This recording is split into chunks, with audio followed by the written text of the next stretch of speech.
Cerca Teleeuropa sul tuo Play Store o Apple Store e scarica la nostra app.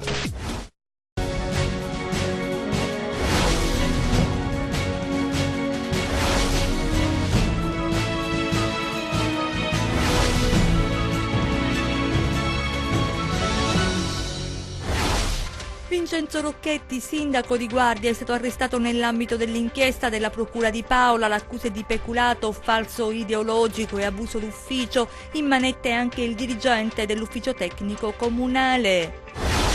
Il GIP della distrettuale di Catanzaro ha emesso un'ordinanza di custodia cautelare nei confronti di 11 persone per associazioni a delinquere di stampo mafioso. Manifestazione stamattina ai laghi di Sibari per l'annoso problema dell'insabbiamento del canale degli Stombi che non consente alle imbarcazioni di utilizzare la darsena. Sul tavolo del governo nazionale la delicata situazione dei 300 lavoratori del porto di Gioia Tauro licenziati che attendono di essere ricollocati.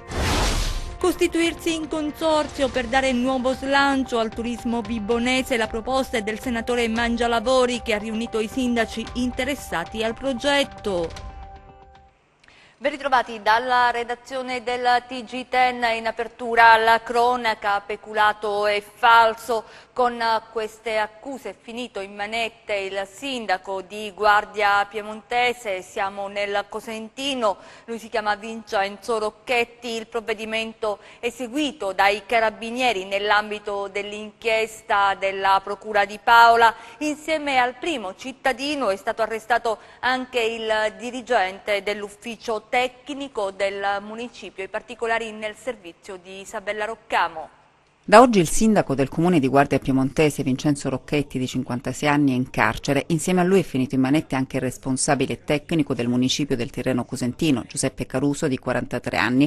Il blitz è scattato all'alba. Sono accusati di peculato, falsità materiale e ideologica commessa da pubblico ufficiale in atti pubblici, abuso d'ufficio e favoreggiamento personale. Secondo le accuse avrebbero assegnato un alloggio popolare ad un nucleo familiare in via d'urgenza, senza però la sussistenza dei requisiti previsti dalla legge, come hanno sottolineato gli inquirenti nel corso della conferenza stampa convocata per illustrare i dettagli dell'inchiesta denominata Domus. Tutto è iniziato quando i carabinieri di Guardia Piemontese hanno avviato verifiche in merito alla consegna di 3 appartamenti di edilizia popolare. Verificando atti e documenti, militari hanno accertato che nell'assegnazione dell'alloggio c'era qualcosa che non andava e quando hanno chiesto chiarimenti sulla vicenda, il sindaco e il responsabile tecnico del comune avrebbero tentato di inquinare le prove, falsificando il registro del protocollo e non solo, sospettando la presenza negli uffici del municipio di microfoni posti dagli inquirenti per intercettazioni ambientali, avrebbero speso 1.600 euro di fondi pubblici per procedere alla bonifica.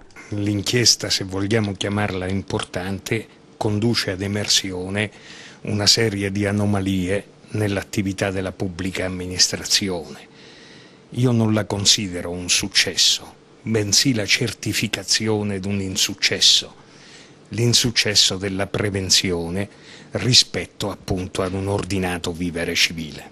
Nell'inchiesta c'è anche un terzo indagato per il quale era stata richiesta la misura degli arresti domiciliari, poi ritirata perché il destinatario si trova ricoverato in precarie condizioni di salute in una struttura sanitaria. C'è un'attività di verifica e di ricostruzione di una serie di condotte apprezzabili sotto il profilo penale.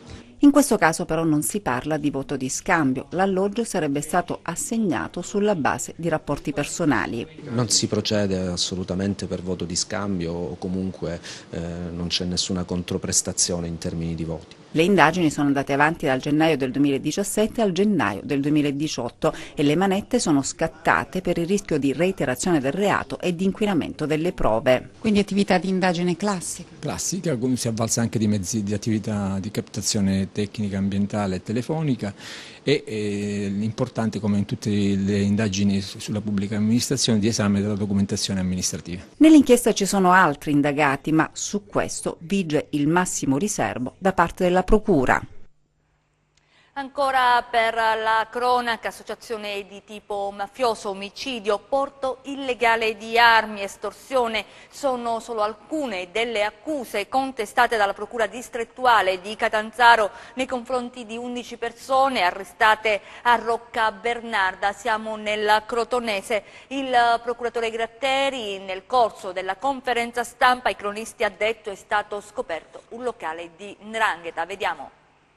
Sono accusate a vario titolo di associazione mafiosa di tipo 'ndranghetistico, omicidio, detenzione e porto illegale di armi, estorsione, ricettazione, falsità ideologica, abuso d'ufficio, le 10 persone che i carabinieri hanno oggi portato in carcere. Un'altra è ancora ricercata. Sono in tutto 15 le persone indagate nel territorio di Rocca Bernarda, nell'entroterra crotonese, dove è stato anche scoperto un vero locale di 'ndrangheta, con al vertice Antonio Santobagnato, che si imponeva con danneggiamenti alle proprietà e anche con uccisioni di animali per incutere timore, coinvolti anche funzionari comunali. Un locale di 'ndrangheta nuovo perché fino ad oggi noi l'avevamo vista nell'ottica dell'Andrina, quindi una struttura meno nobile, per usare il termine calcistico una 'ndrangheta di serie B.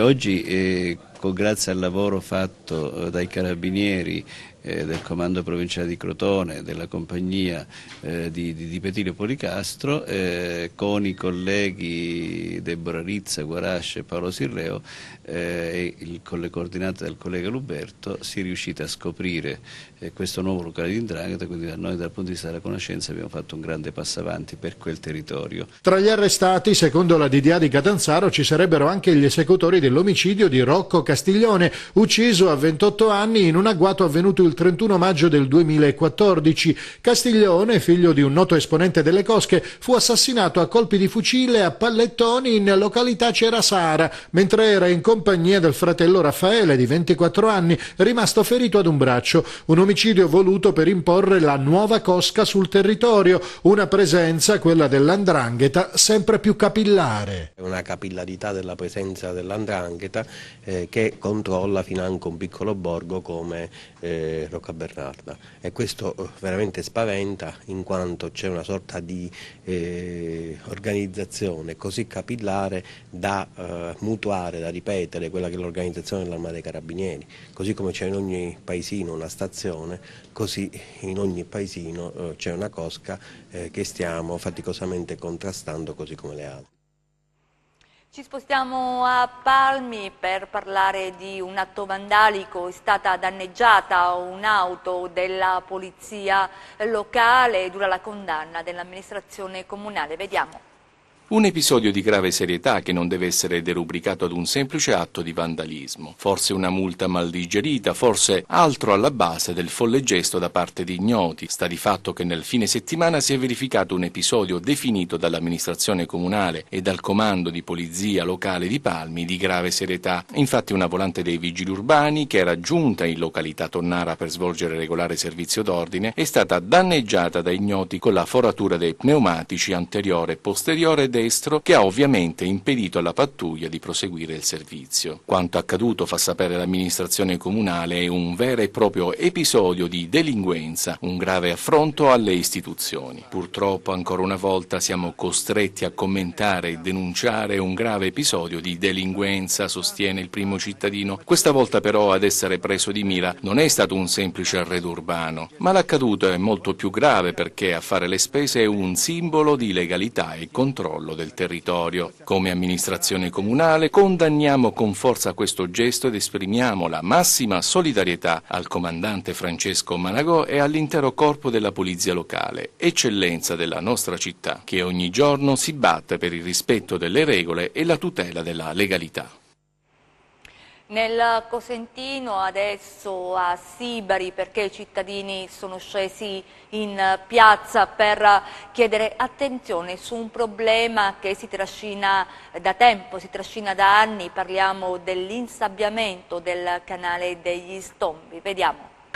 Liberati i laghi! Liberati i laghi! Liberate i laghi! In piazza questa mattina a Sibari i residenti denunciano una situazione che si trascina da anni e che da anni è senza soluzione. Una tipica storia calabrese fatta di potenzialità sprecate. I laghi di Sibari, la Venezia del Sud, così come sognato 40 anni fa dall'imprenditore friulano che ha realizzato il villaggio nautico turistico residenziale che oggi è lontano dalla realtà socio-economica di un territorio quale Cassano. Il canale degli Stombi negli anni è diventato famoso per l'insabbiamento che non permette l'ingresso alle imbarcazioni nel grande bacino artificiale.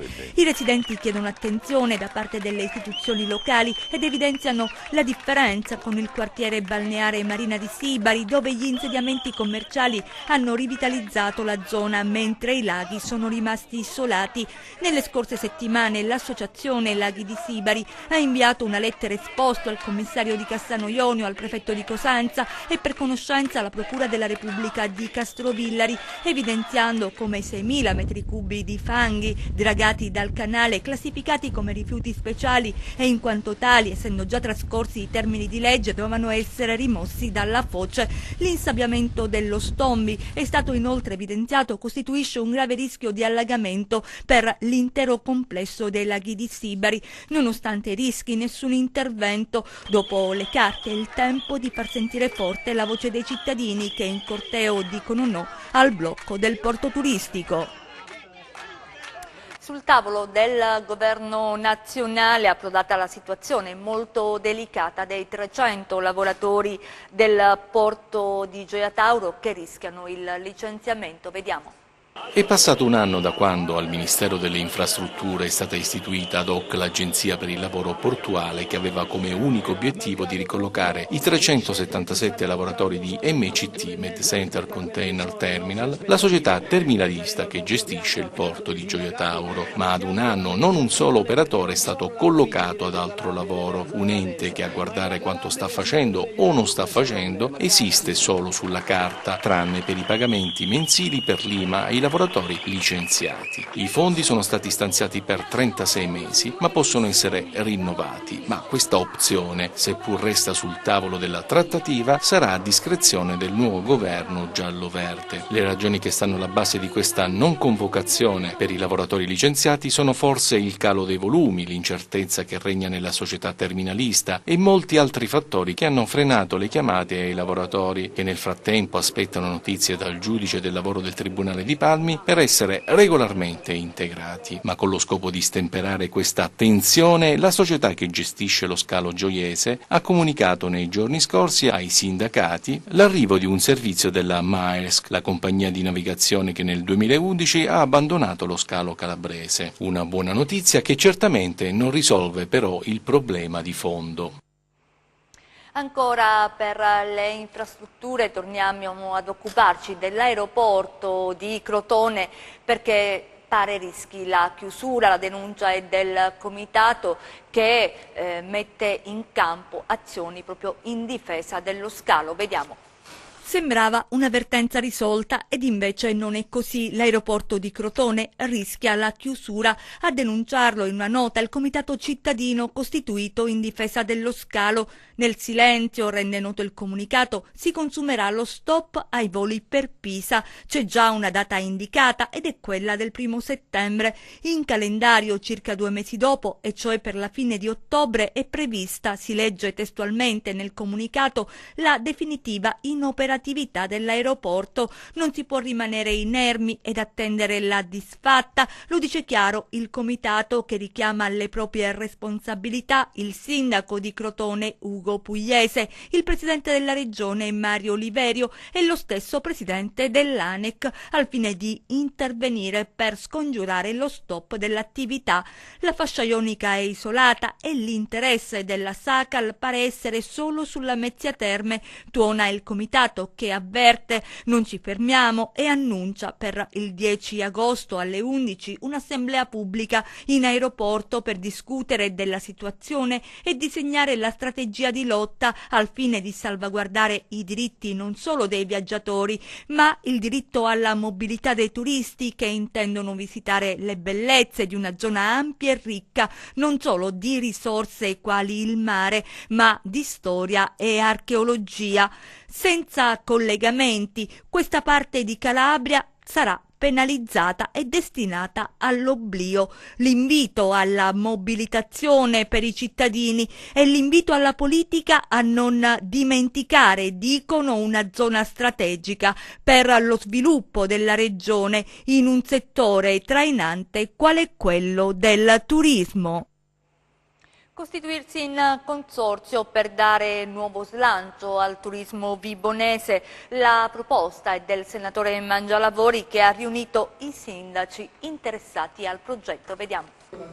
Un consorzio di comuni per far crescere la Costa degli Dei e trasformare le sue potenzialità turistiche in realtà. È questa l'idea che sta alla base della proposta di legge elaborata dal senatore Giuseppe Mangialavori, che l'ha illustrata nel corso di un incontro a Tropea. Come si sa, a partire dagli anni 70 il turismo ha cambiato le sorti di questo territorio, ma benché oggi sia possibile affermare che il settore rappresenta la principale risorsa economica dell'area, mai si è pensato ad una programmazione coordinata ed armonica. Il consorzio Costa degli Dei sarà costituito dai comuni rivieraschi della provincia vibonese, ma non è da escludere in futuro il coinvolgimento di altri centri interni. L'ente avrà l'erogazione annuale di un contributo di 15 milioni di euro, avrà una durata di 20 anni e dovrà coordinare progetti che puntino al potenziamento di strutture e infrastrutture territoriali, con un occhio di riguardo al sistema viario, alla valorizzazione di tutti gli elementi culturali che caratterizzano l'area, alla tutela dell'ambiente costiero e delle aree marine, realizzando interventi per la riconversione di aree industriali dismesse. Sono voluto partire proprio da qui, da Tropea, dalla bellezza della nostra costa, che come ho detto in campagna elettorale è la nostra risorsa e deve essere quindi valorizzata il più possibile. Da qui nasce questa iniziativa che, se arriverà a buon fine, io mi auguro di sì perché ci sono tutti i presupposti, potrà portare un momento di beneficio alla nostra costa. La proposta del consorzio nasce appunto dalla necessità prima di tutto di formalizzare a livello romano e nell'assise più alta del nostro Stato il nome Costa degli Dei. Secondo, questo può essere uno strumento e deve essere uno strumento, se utilizzato bene, per far sì che possano arrivare ulteriori risorse nella nostra provincia per purtroppo sopperire a quello che in questo momento le province e i comuni non riescono a fare per mancanza di fondi. La sanità, ci spostiamo ai Uniti di Reggio Calabria per parlare di nuove speranze in oncologia. In Calabria, dice il dottore Correale, la professionalità è alta. Vediamo. Un viaggio nella sanità calabrese, ci spostiamo a Reggio Calabria. Abbiamo oggi con noi Pierpaolo Correale, dottore oncologo, direttore dell'unità operativa di Reggio Calabria, di ritorno da una formazione anche abbastanza importante dagli States dopo 5 anni. Come ha trovato la situazione della sanità in Calabria? Io sinceramente mi aspettavo peggio. Certo, c'è molto da organizzare, bisogna fare un grosso lavoro di ricucitura tra le varie strutture e soprattutto cercare un sistema di sinergie più che di sistemi di antagonismo. Io ho trovato in Calabria delle grosse professionalità in tutte le branche. Ovviamente non c'è la stessa situazione in tutte le città, in tutte le regioni. Io credo che l'idea della rete già era stata lanciata, ma soprattutto era molto relativa ai singoli gruppi oncologici, cioè erano divisi per branca disciplinare. Io credo che la vera rete funzioni quando noi inizieremo a sinergizzare anche per esempio per le chirurgie, cioè abbiamo il chirurgo polmonare, c'è un ottimo chirurgo a Cosenza e magari a Reggio abbiamo qualche problema. Se abbiamo qualche problema, il nostro paziente, una volta diagnosticato, deve avere la possibilità di avere accesso rapidamente alla struttura più vicina, e questo credo che sia in questo momento di commissariamento, insomma di crisi economica, che sia la soluzione migliore. Più che importare nuove persone è quello di costruire e rinforzare quelle esistenti, in modo che ogni centro avrà la sua eccellenza. Parlando della ricerca nella lotta ai tumori, a che punto siamo? Noi abbiamo fatto dei grandissimi passi avanti, soprattutto l'entrata dell'immunoterapia finalmente nel mondo medico sta iniziando a cambiare moltissimo la storia dei pazienti. Finalmente vedo pazienti con tumore del polmone che tornano al lavoro, ovviamente questo non succede per tutti, però tornare addirittura al lavoro significa avere una qualità di vita normale.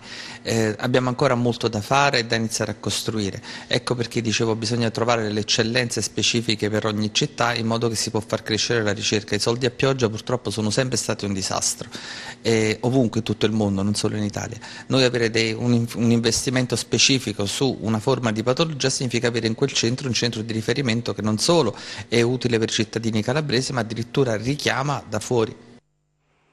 Nuovo incidente sul lavoro nel Catanzarese, un 50enne, Massimo Guzzo, è morto mentre lavorava in una casa privata di Martelletto. Siamo a Settingiano, proprio alle porte della città capoluogo. Sul posto le forze dell'ordine. Le altre notizie di cronaca nelle nostre brevi. Evade dai domiciliari per andare in discoteca. I carabinieri di Corigliano Rossano hanno arrestato un 28enne in un locale della Movida nella città ionica. I carabinieri, dopo il controllo effettuato nell'abitazione del giovane, sono riusciti a rintracciarlo nella frazione Schiavonea in evidente stato di ebbrezza. Avvicinato dai militari, il 28enne ha tentato di divincolarsi e fuggire, ma i carabinieri sono riusciti a bloccarlo utilizzando lo spray urticante. Andava in giro con una pistola a scacciacani priva del tappo rosso e con 20 grammi di marijuana. Un 17enne è stato denunciato in stato di libertà dai carabinieri a Pizzo nel Vibonese con l'accusa di detenzione di sostanze stupefacenti e porto di armi e oggetti atti ad offendere. Una scossa di terremoto di magnitudo 3.7 è stata registrata all'1:15 al largo della costa ovest della Calabria, davanti alla provincia di Vibo Valentia. Secondo i rilevamenti dell'Istituto Nazionale di Geofisica e Vulcanologia, il sisma ha avuto un ipocentro a 89 km di profondità ed epicentro in mare a 13 km da Ricadi. Scontro violento questa mattina tra due auto sulla strada statale 107 Silana Crotonese nei pressi di Rende. Feriti i conducenti delle vetture, una Seat che si è ribaltata e una Citroen C3. Sul posto i sanitari del 118, vigili del fuoco e polizia stradale. Al via a Catanzaro il Magna Grecia Film Festival, star internazionale giovani talenti calabresi per la 15ª edizione. Vediamo. Le stelle di Hollywood al Magna Grecia Film Festival è iniziata la kermesse giunta alla 15ª edizione. Ospite della serata inaugurale l'attore Rupert Everett. Felicissimo e anche la città mi piace tanto e sono in un albergo molto simpatico e sono solo triste che non posso stare dopodomani. Fino al 5 agosto al porto di Catanzaro Lido, location del Magna Grecia Film Festival, proiezioni ma anche moltissimi eventi collaterali con attori e registi di fama nazionale e internazionale. La 15ª edizione del Magna Grecia Film Festival dedicata a Vittorio De Sica non è semplicemente un festival ma è un contenitore culturale perché ci sono anche concerti, presentazioni di libri e momenti di riflessione, oltre ovviamente alla proiezione di opere prime e di opere di esordienti per scoprire nuovi talenti. Facciamo di tutto per farlo, per raccontare una Calabria diversa, una Calabria con tante potenzialità, tanti giovani calabresi. Il festival è prodotto interamente da giovani calabresi, ho una grande squadra che lavora a questa operazione culturale e l'arrivo di queste grandi star, di questi mostri sacri del cinema. Per me è un motivo di grande soddisfazione, quindi vi do appuntamento ogni sera fino al 5 agosto con Oliver Stone, con Richard Dreyfuss, con Rupert Everett, con tanti altri attori italiani e tanti giovani registi che abbiamo scoperto in questa edizione. Un red carpet sempre più ricco e un cartellone sempre più intenso, con star internazionali ma anche con tantissimi appuntamenti rivolti soprattutto ai giovani calabresi. Bisogna sognare, bisogna credere nei propri sogni Io sognavo di portare Oliver Stone in Calabria e Oliver Stone è arrivato, quindi basta volerlo, basta lavorarci, basta crederci e vedi che le cose arrivano. Chiudiamo con le previsioni del tempo.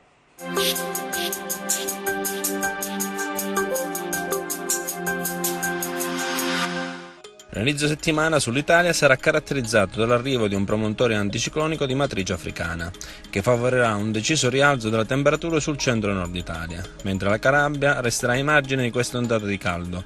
Le temperature non subiranno variazioni particolari, restando in linea con le medie stagionali. Continuerà ad insistere una debole stabilità pomeridiana sui rilievi calabresi. Martedì, generali condizioni di cielo sereno poco nuvoloso. Nel corso della giornata aumenta la nuvolosità di tipo comuniforme sui rilievi, con possibili piogge su Pollino, Altipiano Silano e Serre Vibonesi, con possibili sconfinamenti nelle aree limitrofe. Temperature stazionarie. Martedì, mari generalmente poco mossi con venti deboli dai quadranti occidentali sul Mar Tirreno e ancora regime di brezza sul Mar Ionio. Vi ricordo che oltre al nostro sito web www.meteoincalabria.it potrete seguirci sulla nostra pagina Facebook Meteo in Calabria. Ed è tutto, grazie per essere stati con noi, grazie in regia Michele Cava e messo in onda Giuseppe Costanzo. Noi vi auguriamo un buon proseguimento.